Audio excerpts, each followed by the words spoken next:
Imaginez un instant, un avion décolle de Shanghai, transportant des centaines de passagers vers Hong Kong. Rien d'extraordinaire à première vue, sauf que cet appareil vient de bouleverser 40 ans de monopole occidental dans l'aviation civile. Le C9, 119 chinois, vient de franchir une frontière que beaucoup pensaient infranchissable. Mais attendez, car cette histoire cache un secret troublant qui pourrait tout changer.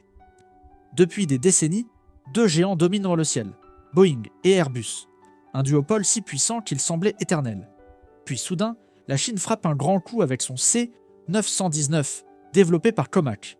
Les médias chinois parlent d'une révolution, d'une émancipation technologique historique. Mais creusons plus profond, car la réalité est bien plus complexe et fascinante.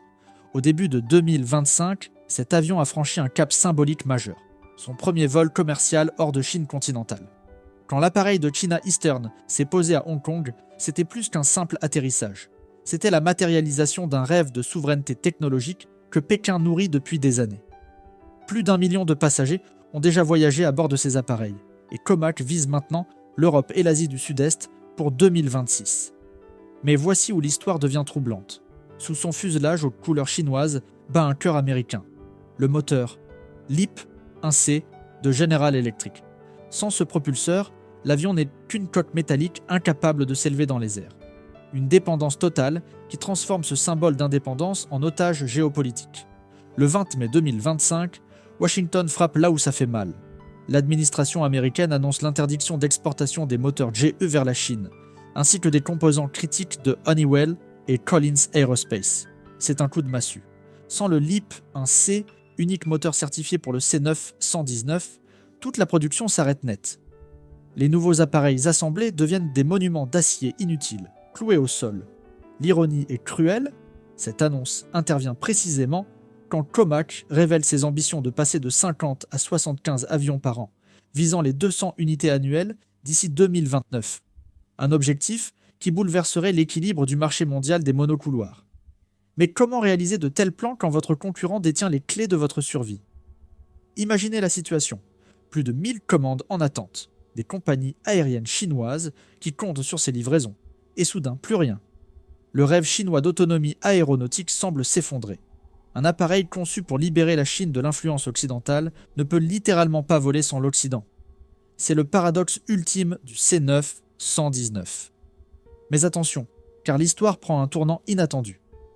3 jours avant la fin d'une période cruciale de négociations commerciales sino-américaines de 90 jours, Washington fait volte-face. Autorisation accordée à GE de continuer ses livraisons de moteurs. Un revirement spectaculaire qui soulève une question fondamentale. Pourquoi ? La réponse révèle la sophistication de la stratégie américaine. Plutôt que de tuer le programme C9-119, Washington préfère le maintenir sous perfusion. Garder la Chine dépendante, tout en conservant un levier de pression considérable. C'est plus malin qu'une interdiction totale. L'avion chinois peut survivre, mais jamais s'émanciper complètement. Chaque vol du C9-119 devient ainsi un test politique. Pékin se comporte-t-il selon les attentes de Washington ?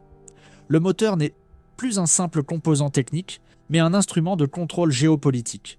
L'interrupteur qui peut à tout moment clouer au sol les ambitions chinoises ne se trouve pas à Shanghai, mais dans les bureaux feutrés de Washington. Cette dépendance transforme l'avion en véritable otage technologique. Chaque contrat signé, chaque passager transporté dépend du bon vouloir américain.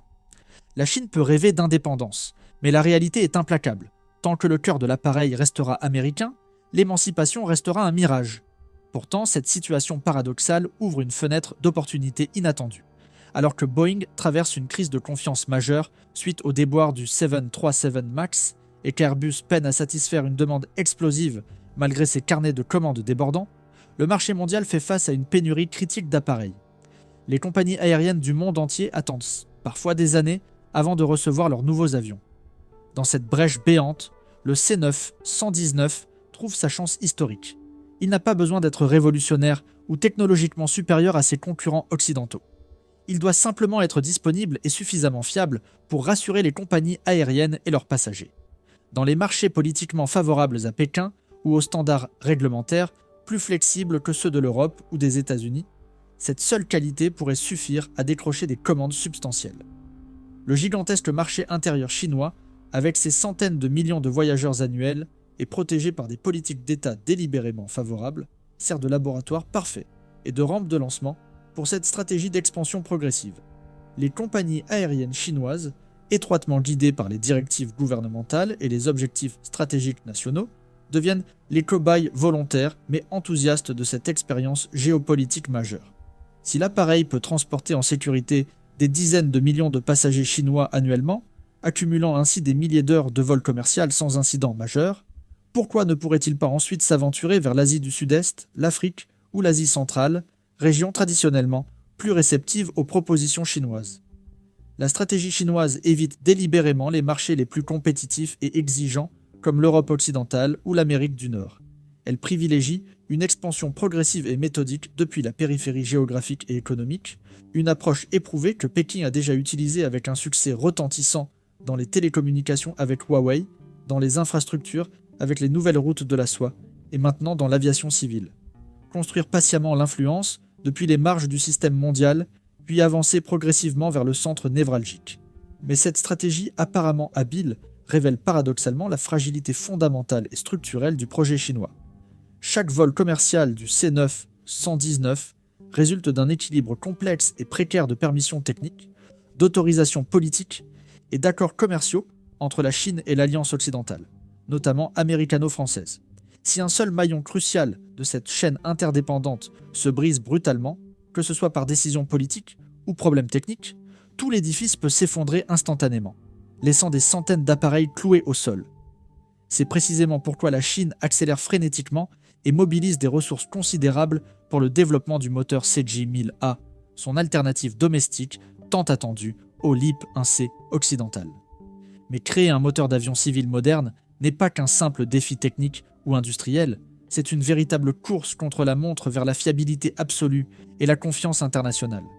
Il faut des milliers d'heures de tests exhaustifs dans toutes les conditions possibles et des années de preuves opérationnelles irréfutables avant qu'aucune compagnie aérienne n'accepte de confier la vie de ses passagers à un nouveau propulseur. Dirigé par Aero Engine Corporation of China, une entreprise d'État mobilisant les meilleurs ingénieurs du pays, ce programme stratégique accumule malheureusement les retards significatifs. Initialement prévu pour 2020, dans un optimisme peut-être excessif, le calendrier a été considérablement repoussé pour garantir une fabrication entièrement chinoise de tous les composants critiques, des turbines aux systèmes électroniques de contrôle. Après des années de contretemps coûteux et frustrants, l'entreprise confirme récemment avec prudence que le moteur a terminé ses premiers essais au banc d'essai et dépassé les premières attentes de performance. Un signal encourageant, mais encore insuffisant. La certification officielle est maintenant visée pour 2027, avec une entrée en service commercial prévue, prudemment, avant 2030.